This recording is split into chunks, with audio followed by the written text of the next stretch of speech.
are some things that could be different and should be different. And hopefully I've taken those lessons and I'm trying to raise my daughter. It's intuition. Okay. It's like, does it feel right or does it not? And let's say growing up, even in my 20s, it was a bad word. Strength has been such an evolving term for me just over the decades. And I had to get to a place where I was complete on my own. There was nobody coming to rescue you, rescue right? me or complete me.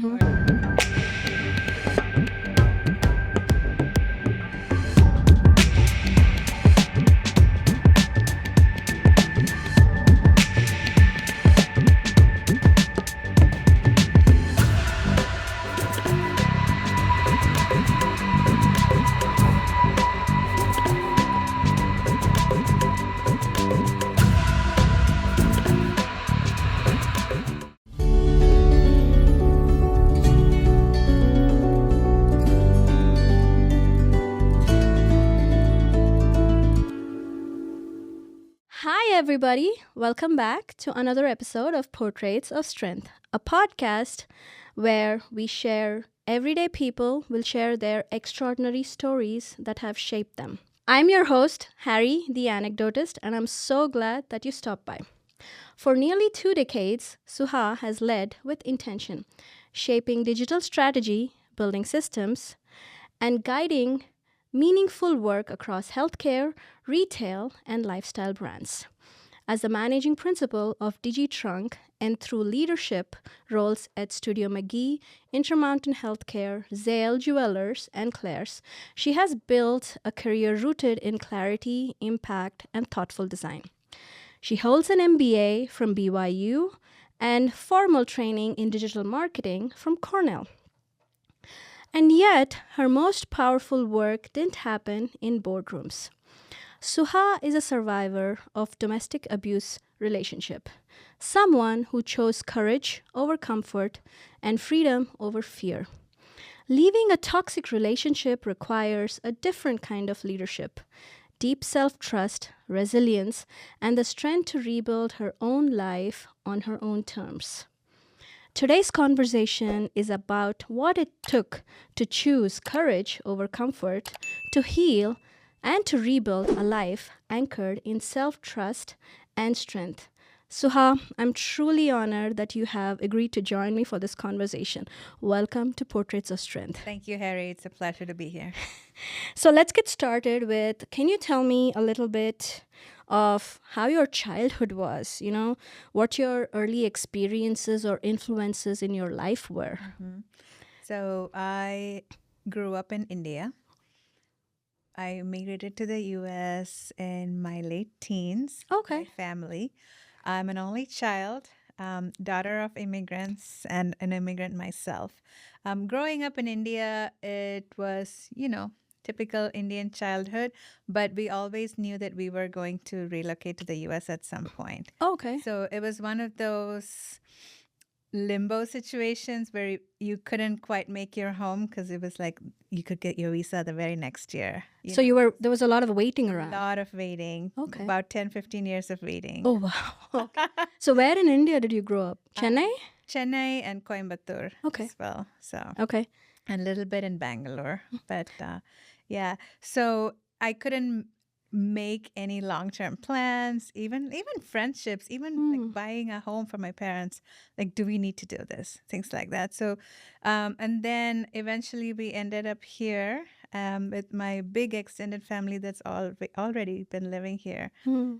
Interesting aspect is even though I'm an only child, I grew up with a lot of cousins there and a lot of cousins here in the U.S. And the oldest kind of on both sides of the family. So, you are? Okay. Yeah. Okay. So lots of pressure to be an example without the perks of having siblings. Just the pain of So you had the elder daughter or the eldest daughter syndrome, basically. Exactly. But without any siblings, but You have cousins So too, I kind have- of. Okay. And interestingly, my family that's lived here that moved in the 70s and 80s, they're still kind of stuck in the 70s and 80s of Oh. what our culture is. Even though India has evolved so much as I grew up, they are still in that mindset of how women should be and how families should be, legacy, Right. things like that. So it's been an interesting brought up, I would say. So I mean, people are like, "You grew up here, but you don't seem like that." Yeah.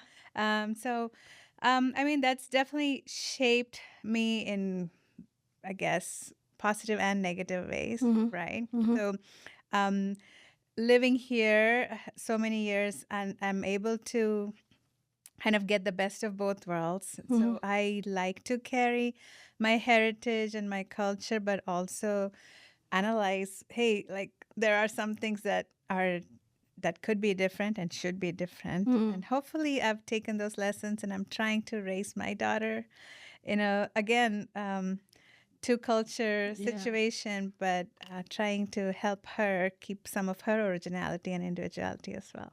So So, what are your earlier influences of inspiration or people, like whether it's fictional or in person, like, who have like influenced the way you think and how you look at that analysis or whatever that you were just talking about, right? Is there a particular person that comes to mind? I think my parents, to Okay. be perfectly honest, my biggest influence, my mom is still in my head for good or for bad. Um, I think just because my parents have had a rough uh, childhood themselves, they've carried a lot of that trauma and that fear. They both grew up in Sri Lanka and Okay. escaped the war. Like Oh.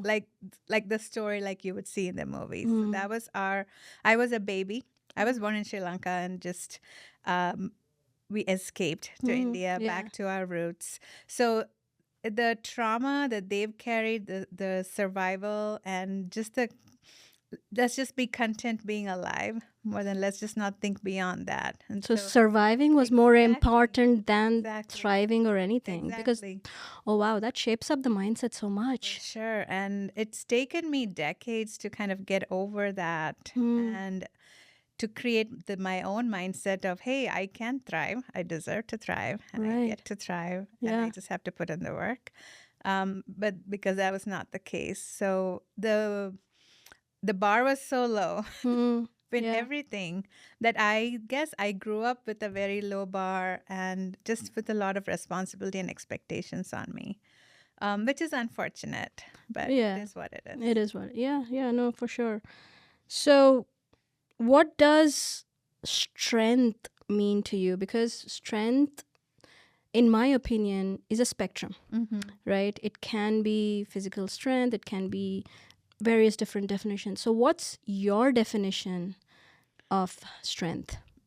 My definition today or my definition over time? Maybe let's go with how it was before and how it has evolved over time, right? I think strength and just definition of strength in my, like, let's say growing up, even in my 20s, it was a bad word, you know. Oh, so it had a negative connotation. Exactly. So Okay. strong means, or a strong woman means you're aggressive, you're rude, you're mean, you're supposed to be soft and giving and tender. Subtle, basically. Exactly. And then I think, Submissive and subtle. At least that's what I'm getting. yeah, totally, Okay. totally. Submissive for sure. So strength was just a negative thing. And Okay. even in my 30s, when I think I found the strength to leave a bad situation, it was more for my daughter and not because I magically discovered this strength. I felt empowered as a mother, and I was like, is this how I want my child to be raised? Is this the environment I want her to be in? I don't think I really thought about Yourself. me being strong. And when people would say, wow, you're so strong and resilient, I would get very uncomfortable, to be perfectly honest. No, I can totally relate because most of the time when people say you're strong, my immediate reaction in my mind, at least, is like, well, there's no other option. Exactly. So when there's no other option, but a few of my other friends also kind of like reminded is like, actually, there is other option. We just choose not to look at it because I mean, there are so many of people who continue to live in those relationships, or even take the other choice of ending their lives or things like that. But those are not options that you or I chose. So yeah, I get it. I relate. I can relate to I'm that. glad you do, because I think in the last few years, just looking back, I just go, wow, I did have a choice. Yeah. I was strong. I was resilient. I just didn't have the opportunity to slow down and reflect and go, oh, good job, Suha, Yeah. I think that's what's defined strength, and strength has been such an evolving term for me just over the decades. And now I see strength as more of compassion towards myself. Whereas just for most of my life, any word that started with self was just a bad negative connotation. Selfish, right? Selfish. Hmm. So, Yeah. self-care, self-love, self-introspection. There are some things I need to take responsibility for, things that didn't work out in my life. So even that, it was just focusing on yourself was just such a bad thing. So now I'm like, let me give myself some compassion. Let me forgive myself if I think there's things I could have done differently. So that's been a big shift for me in how I view strength is compassion towards myself. I've become more discerning towards others, but I'm also trying to balance that with the tenderness that I've always had. And I'm a very vulnerable person, so I'm really trying to balance all that, be like, my true self is vulnerable and a giving person, but I'm also now more discerning about who I give that to. Yeah, that's pretty cool to think about, right? Like, it's not, people tend to make strength and vulnerability mutually exclusive, Yeah.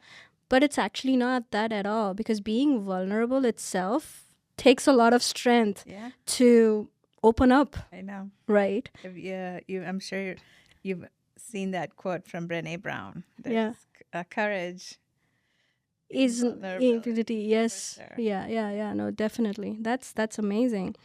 So how would you describe the season of life that you're in today? So I've intentionally taken a career break in the last couple of years for just health reasons, and also just to kind of reflect on, I have 2 decades of digital marketing, but is this what I really want to do? Just walking away from that was just a big identity shift, I'm because sure. I used to just view myself as my career or as my different roles. So when I was leaving my job and taking a career break, my friend was like, okay, let's update your LinkedIn profile, but let's figure out how to word it. So, it doesn't look like Sabbatical. you're just out of a job, Yeah. and it gives you like a good opening for you to like come back when you're ready. So we're like brainstorming for 5 minutes. And after a while, I was like, you know what? I don't really care. Who cares Yeah. how I narrate my story? Who cares how my LinkedIn universe Looks is going like. to view me and my break? I said, I know what? I don't want to do that. I don't care. I'm taking a break and I'm taking a break. Yeah. And does that mean I retired after my MBA? Sure, that's So okay. be it. So that's been very empowering to see my identity shift from just as a mom or a daughter or wife, as a like a digital marketer or an entrepreneur, to just Suha. Just not labeling myself in any way has been such an amazing, powerful shift for me. Was that the question? Was that what you were Like asking? what? Like no. The question was more like, what do you or how would you describe your season that you are in today? So Okay. empowering Yes. and not really caring about labels is what I'm getting For from. sure. And that just translates to everything else in the season that I'm in. And I'm definitely in a softer season, um, where I'm just looking at myself with a lot of empathy and compassion. I'm doing therapy, like moving my body in a way that is good for me instead of What the society says. getting into this certain size, or I mean, which is great to look good in some cool outfits, but it's been a big shift in how I view everything in life. So Okay. I am loving this phase I'm in. Nice. It's a good season. That's awesome. That's awesome. So you've built an impressive career, as you said, like for 20 years being in the executive level and, reaching that particular role in the job. But you've intentionally taken the career break. What parts of the corporate life or that job do you miss today? Just spending time with people. Okay. I think deep down, I'm just a curious person, and not like in a weird way, but I'm just genuinely curious about people, their lives, their motivations. Even as like a manager, I would always like know people's family story and just their backgrounds and what motivates them, what makes them sad, things like that. So I miss just the socializing part of corporate, and also just keeping up with the technology and the times, So right now my interests have kind of spread out. I'm dabbling in like architecture, anthropology, world history, but just turns out it all boils down to just my curiosity in people. Sure. Yeah. So. No, that's awesome. So when things feel uncertain, or like, I know maybe not right now, but even sometimes like when you take things day to day, when things feel uncertain, what inner qualities do you return to again and again? Just when I reflect on all the good and the bad decisions and things that I've done right and not so right, it all just comes down to me listening to my gut or not listening to my gut.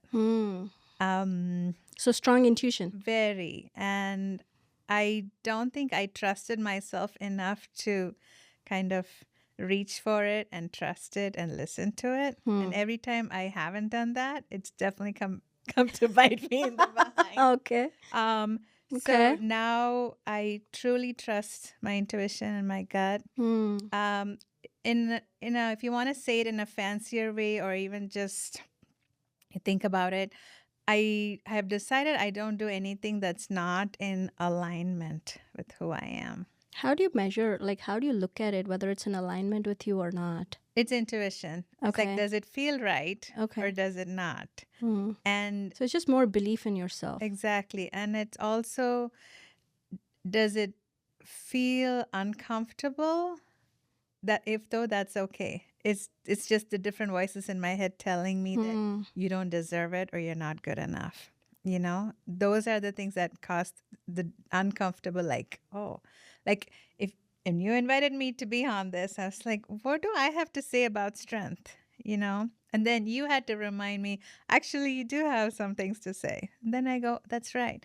But now I listen to my intuition more and go, is this going to help anyone in any way? Is this, those are the things that align with who I am and my values. So but I just couple my intuition with alignment, and that's helped a lot.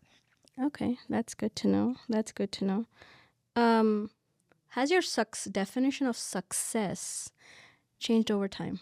For sure. I mean, we're immigrants, right? Success meant, again, a fancy degree in like 3 or 4 career paths. The checklist, right? Exactly. That was success. And also how my family viewed their daughter to be a success, right? Right. Oh, she has these degrees in this career, but she's married to the most amazing family and she's produced a few kids, Yeah. right? That was success when you have all those check boxes, you know. Now it's a completely different. I really I don't judge people anymore. I think I used to be like, oh, they went to this school. That's great. You know, they must be Yeah. successful. Yeah. Now it's about, are you doing things that is making you happy? And so success changes every day, right? Sure. That's all. And I tell my daughter the same thing. You know, we're sending you to this nice private school, but doesn't mean that you have to go to an Ivy League school, and that's not how you should define. You should define success. We're just providing you the opportunities, but what you do with it, and if that's making you happy, and if that means you don't even go to college, No, I will that's be, I will be unhappy deep down, but I'm not going to tell her that. You know? coming from an immigrant family, an Indian family, and saying it's okay for you to not go to college. Oh my God, that's a big. I mean, I'm secretly happy that she's ambitious on her own. That's good, yeah. But then my husband and I were like, we're trying to be woke here. and she's being the nerd and like every Indian parent's dream. So it helps, but yeah, I'm just joking. Jokes apart. I think success is just, am I happy doing what I am? That's it. So right now I'm not working.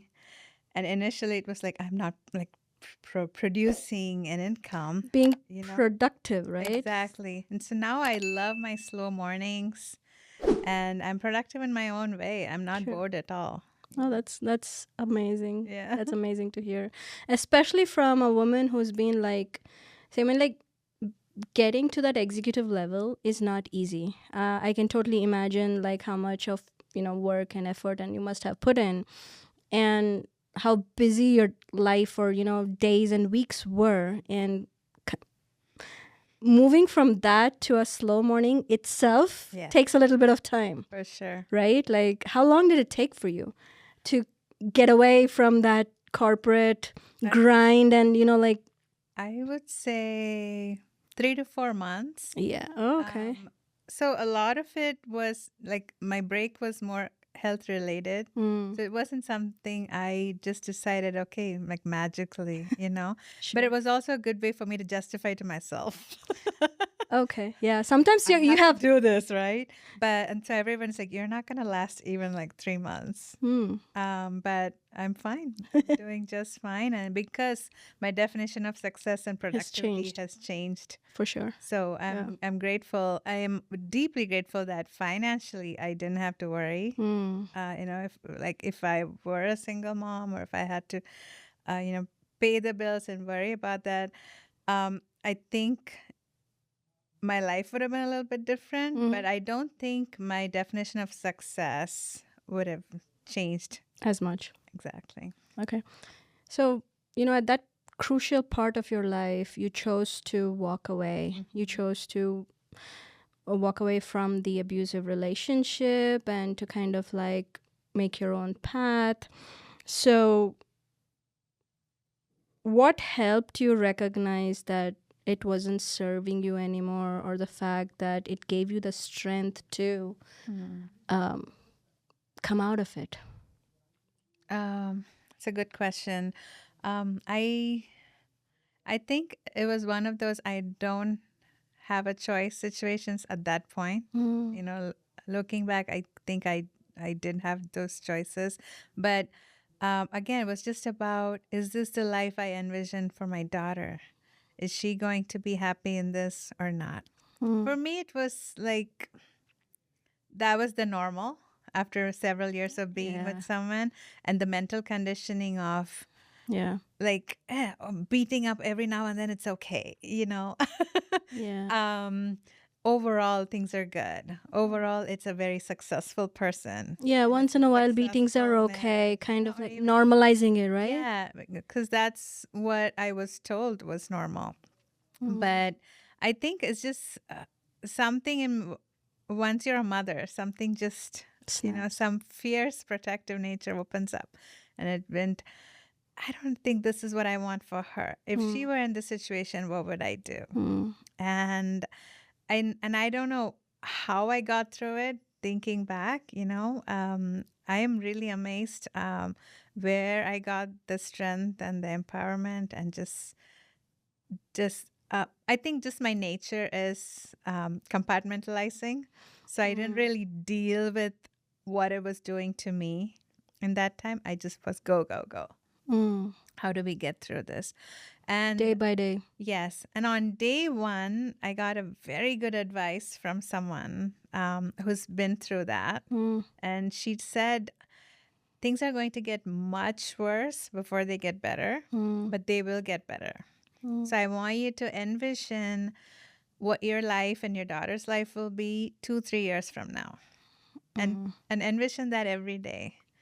And just the mention of that was just such a relief for me. I was like, oh, things will actually get better.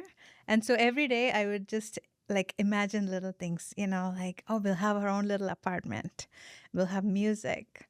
We'll dance. We'll talk to each other. And she can do whatever she wants. And I can eat whatever I want. I can buy whatever I want. I'll be making my money, and whatever I make will be mine. And I just kept envisioning this life 2-3 years down the road. And I had my new checklist. I will buy a house. I will have my own car. And we'll go to daycare. I'll send her to this school. And so that really got me through the tough times. And that also gave me the strength that, oh, there is a way out. There is an option, and things will get better. Yeah. That is such a powerful thing. Right now, people who are in the situation, they might think that, oh, there's no other option. And it's really difficult to think ahead, but making yourself, envision life a few years away. For sure. Yeah. And now that I'm remarried, this is what people think as my success and what getting remarried forward to. Yeah. Oh, right. So I really have to be clarify and go, no, yeah, not at all. This was just a nice bonus and a nice addition. I had to get to a place where I was complete on my own. There was nobody coming to rescue you, rescue me or complete me. Or, and I don't believe in forever anymore. And I tell my husband the same thing. And it's not like we can walk away from this if it doesn't serve us anymore. That just seems like kind of a bad way to look at things. Like, I'm only focused on my selfish thing, and if you're not serving that need, I'm going to cut you off. It's not like that. But if neither of us aren't happy, it doesn't make sense. It doesn't make sense. And so let's just not hold on to that forever mindset and just see us as two complete individuals. And if we can build something better, yes. And if it's not working out, we don't have to be stuck. And I think that's such an important lesson to teach our children. Oh, no, yeah, that's such an amazing mindset to have, right? It's not like you're not grateful for what you have, but that doesn't mean that you'll break apart if you don't have that, like you did with your earlier relationship. And it's a kind of maturity that I had hoped we would have, when you're going into your very first relationship. But the other day I was actually, I think I heard this dialogue in Hindi. It said, it was funny in the sense what it says is, agar 2-3 bar relationship में ठोकर नहीं खाया तो life में कैसे जिया. So basically what it means is, if you haven't been beaten in 2 or 3 relationships, have you even lived? Exactly. But that's life, right? It's not like from the get-go or the very first relationship you get into is going to be all roses and bed of roses.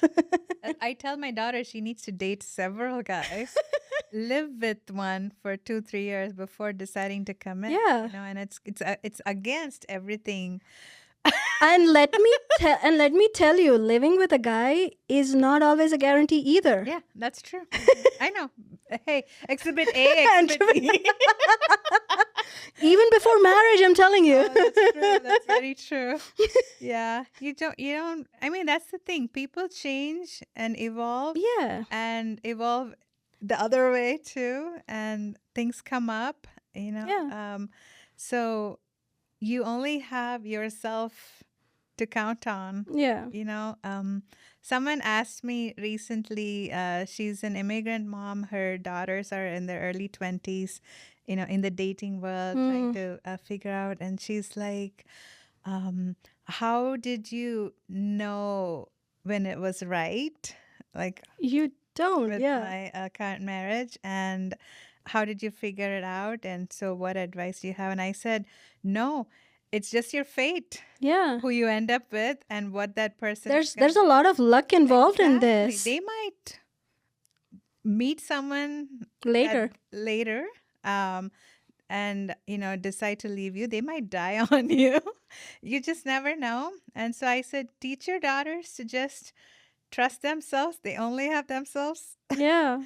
And so whatever life throws at them, you just need to teach them to be resilient. And as long as you are alive, you can just remind them there's always a safe space to come home to. No judgment. Yeah. No questions asked like, what did you do?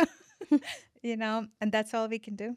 Yeah, I mean, I think it's also like there's a lot of mindset difference, right? Like if like you take into consideration Americans or Europeans versus what us Indians kind of like think about. Like for us, a relationship is once you're married, that's it. No matter what, you are like literally tied to that person. Yeah.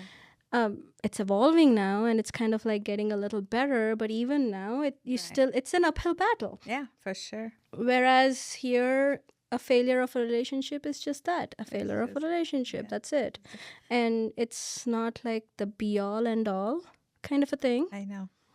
Which is so important to remember. Exactly. So, like, for me, it was like, well, if my spouse had cancer, or if they lost a limb, would I leave them?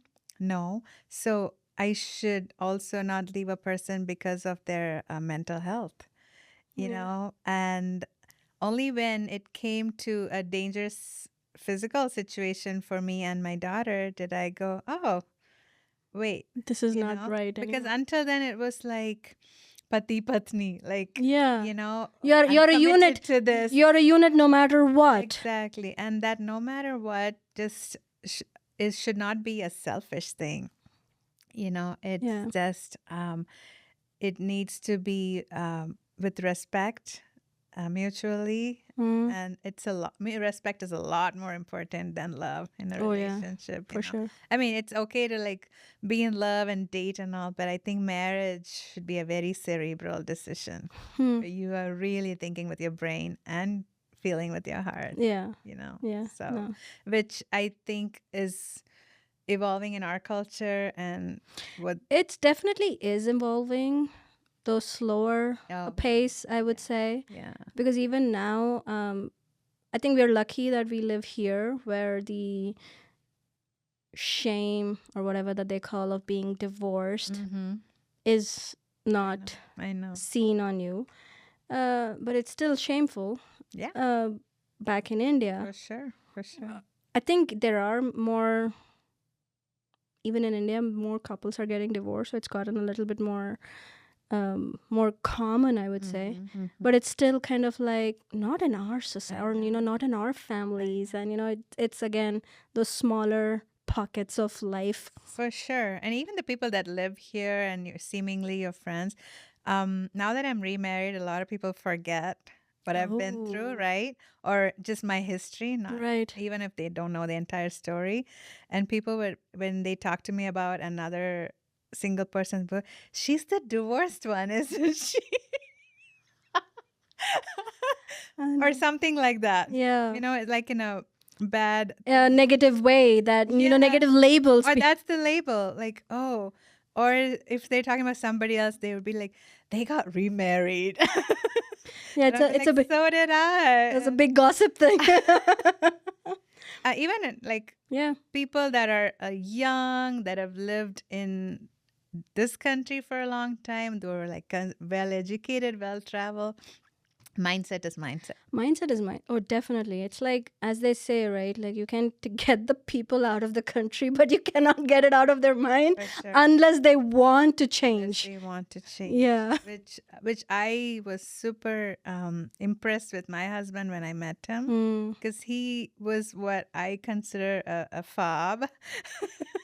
You know, like with his accent and with his dressing and things like that. But just his mindset was so refreshing. Mm. When I would try to label myself, and he was like, Why? why?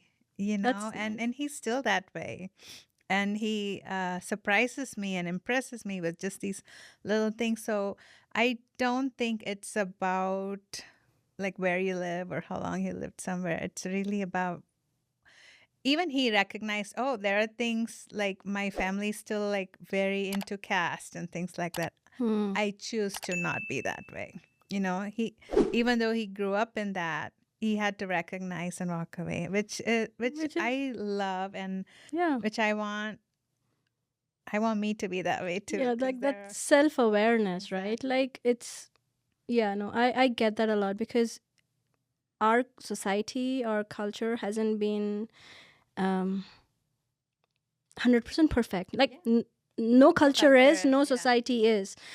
But the growth, in my opinion, growth is about not just being proud stupidly Mm-hmm. of your culture, Yeah.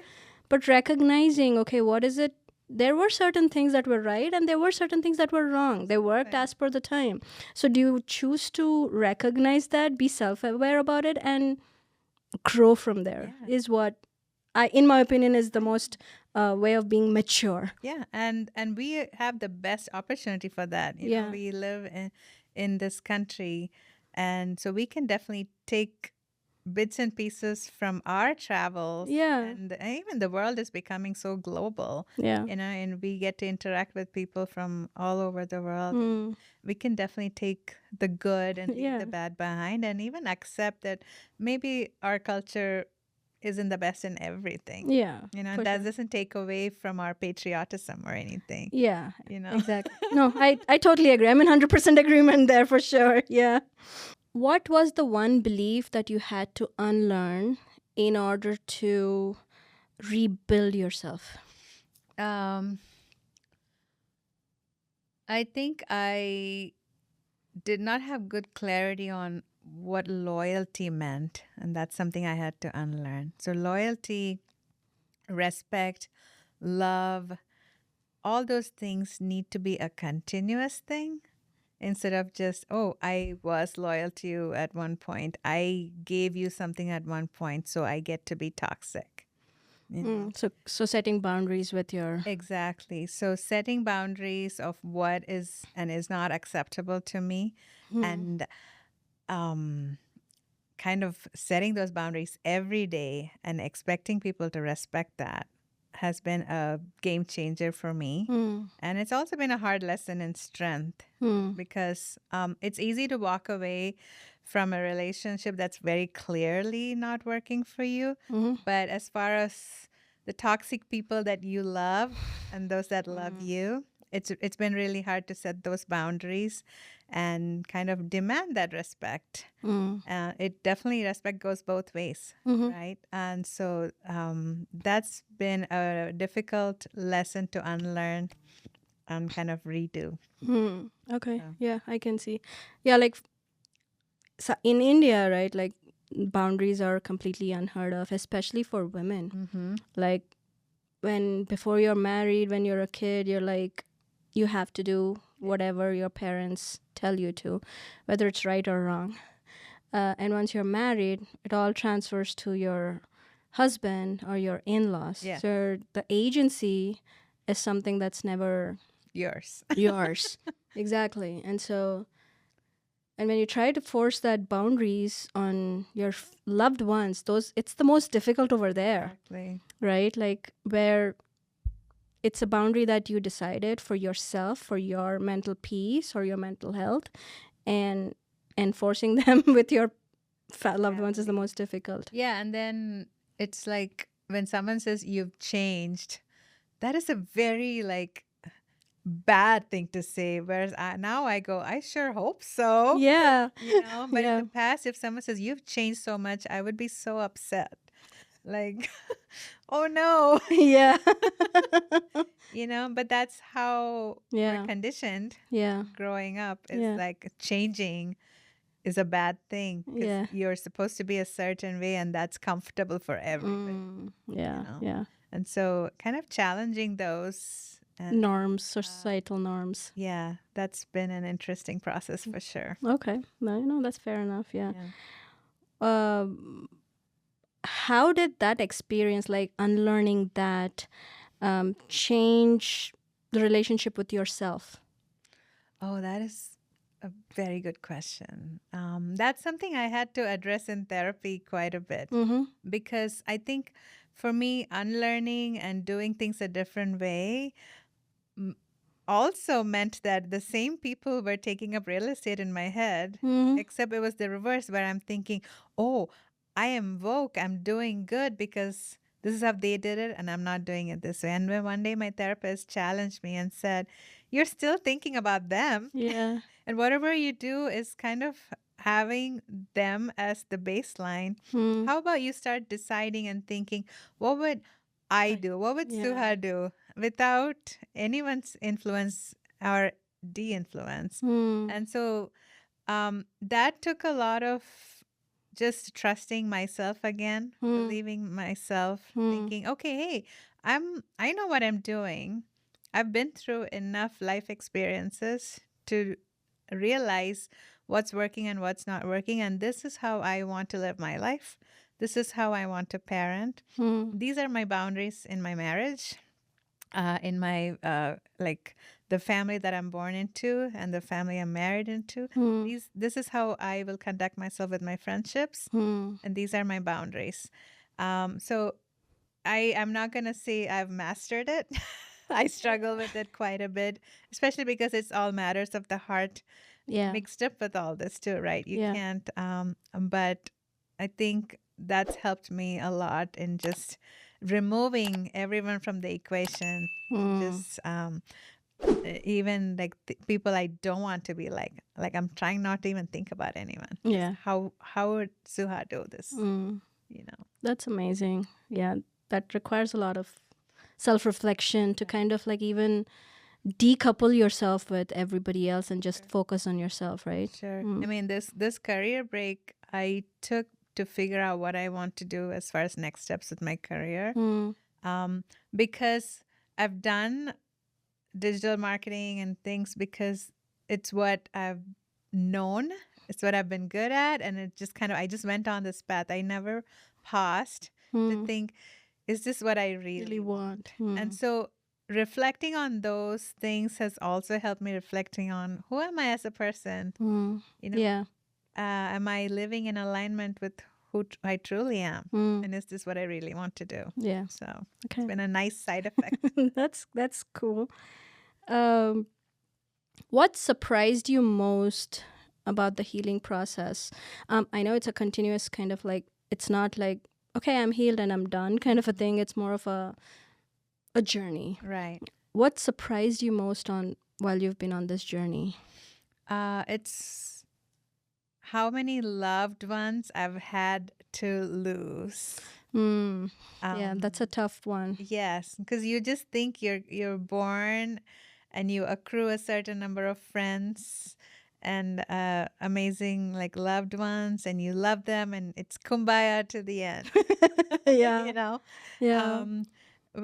So like a divorce is something it's easy for the mind to wrap itself around because that person came in the middle and he left and things didn't work out, and it's a legal thing and you're walking away. But emotionally divorcing your beliefs and your relationships and your expectations, and also just walking away from all the toxic people.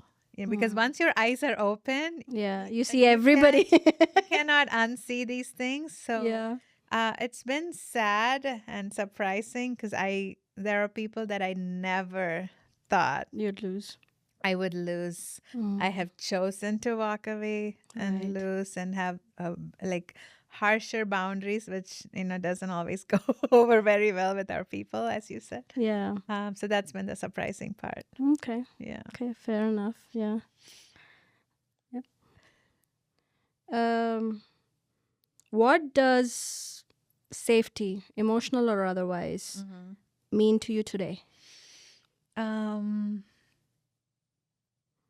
Safety is just being at peace with who I am, who I am with, where I am. That is safety for me now.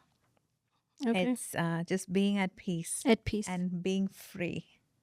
There's nothing like freedom and peace. Like, Okay.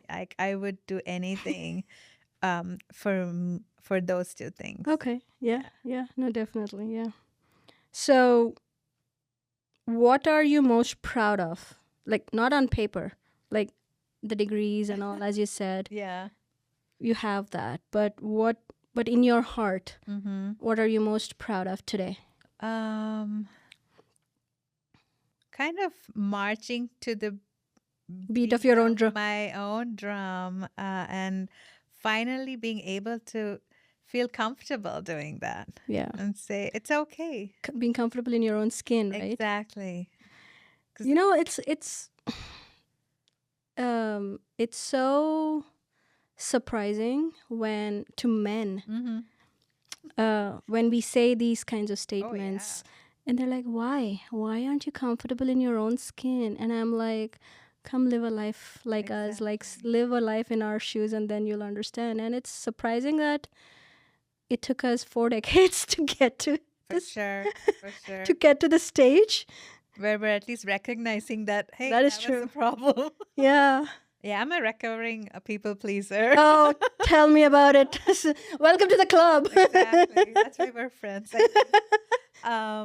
So that is something I'm super proud of, or I want to be proud of, might I say, because like we said, it's still ongoing, and I do feel guilt sometimes, and I do miss some of those old aspects where life was easier. When you take a stand and you walk away from things, you're choosing the path less chosen and walk down. The hard path. It's a lonely path. And so just being able to say, hey, I'm okay with that because now I'm living in alignment with who I am. Yeah. Nice. Awesome. So for someone listening to this podcast who might be feeling stuck or unsure, what would you advise them? So, like when I began my healing journey, I guess I would say like in my early 30s or so, one of the first quotes I read was, the universe will keep teaching you the same lessons until you learn what it's trying to tell you. And it didn't make a lot of sense back then, but I've thought about it a lot, and I think about it quite often. And so if someone's feeling stuck, it's like, what is the universe trying to teach you? And why are you not able to, So it's not even the actual problem at hand that is making you feel stuck. Like there's something deep down going on that you're choosing to stay stuck, And I think it's important for women to know that there are options. There's a choice. And just going back to just trust your intuition, trust yourself. You only have yourself at the end of the day. Okay. So let's switch up a little bit here. Okay. Rapid fire questions. All right. Oh my gosh. What's your favorite book? Depends on what I'm reading at the moment. Okay, you don't have a favorite book for like ever? No, because I think as I'm changing, what I consider good or favorite has also changed. So what are you currently reading? I'm not reading anything at the moment, but I'm about to start a book. It's a self-help book. I forgot the name. Something anger. Okay. Sorry. No, that's okay. I have to edit this, but I can look it up. That's okay. Yeah. Okay. What's your favorite song? There's Bombay movie. Mm-hmm. There's a Hula Gula song. Oh, yeah. It's a very empowering song, but packaged in a very fun way that's meant for kids. Yeah, the lyrics are pretty empowering, right? Yes. Halla gula, But it's just kind of fun and Yeah. peppy. So I used to sing it to my daughter when I was pregnant. Oh, okay. And I don't know how it stuck, but even now, if she needs to be comforted, she'll be like, "Can you sing Hula Gula?" Oh, nice. And so one day I said, "I want you to listen to the actual song because it's amazing." And she's like, "No, She doesn't want that. I don't ever want to know what the real version. I Oh. want your version." Okay. That's cute. And the lyrics are something I tell myself too. You know, a lot of those things. So yeah, I mean, I only know it in Tamil. So Yeah, I don't know. I know it in the Hindi version of it, but yeah. Yeah. Okay. What's your favorite quotation? This too shall pass. Yes, okay. Favorite movie? Yeah, I have several across the board, I would say. I just have varied interests and also just about what season of life I'm in. I like romantic Tamil movies that are kind of light, like Maniratna movies or Gautam. Do you know Gautam? Gautam Menon? Menon, yeah, for sure. I love that guy. I don't know people. Yeah, he does do that some cinematic love really well. Yes, for sure. And just I guess with like Hollywood, I like the unique ones like Catch Me If You Can, Truman Show, old ones like Pleasantville. Okay. What is that one movie where he just keeps running? Run, Forrest. Oh, Run Forrest Run. Yeah. What's it called? Is that what Forrest Gump. Forrest Gump. I love that movie. So Yeah. just kind of across the board, I guess. Okay, that's cool. What's your greatest fear? I've been into like a few near-death experiences, right? And just like auto accidents and health stuff. And my biggest fear is leaving my loved ones behind and what they would do without me. Okay. Classic type A personality. What's the courageous thing you've done in life so far? Most courageous thing is, I mean, I feel like that's been the entire episode. Episode of this podcast is just trying to find who I am and walking away from everything that's not. Yeah. Okay. What's your philosophy of life today? Live and let live. You do you. Okay. Yeah. Thank you, Suha, for trusting us with your story and strength. This conversation is a reminder that strength isn't loud. It's the courage to, choose yourself even when it's hard, even when it's lonely. Healing doesn't happen all at once, but every honest step forward matters. Absolutely.